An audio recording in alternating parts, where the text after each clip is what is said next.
How to use Semrush for keyword gap analysis. Hey everyone, and welcome back to my YouTube channel. In this video, I'll show you step by step how it's done. But first, if you don't have an account with Semrush yet, you can go down to the description to find a link, which is going to get you a 14-day pro trial instead of the usual 7. So make sure you go down below and click on the link to get started. With that being said, to use the keyword gap analysis tool, all you need to do is actually log into your Semrush account and go to the SEO tab from the left side here. Go ahead and scroll down until you find the competitive analysis, and you should be able to find keyword gap.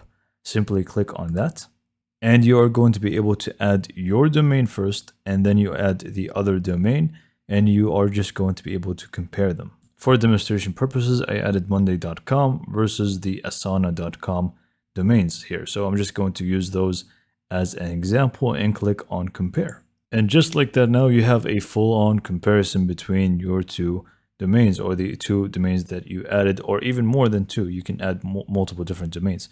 Anyways, you're going to be able to find a lot of different keywords here. You also have the keyword overlap.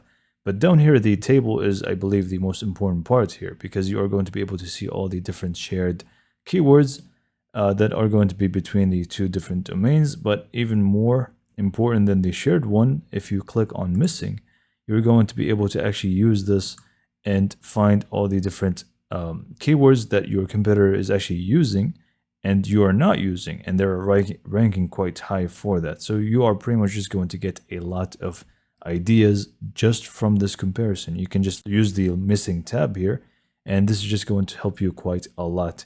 And see also the data here from, monday.com versus Asana here, for example. You can see how much each one of them is using this specific keywords. You can see the volume of such keywords and also the keyword difficulty for each one of them. So you are going to have a full-on comparison here between the two.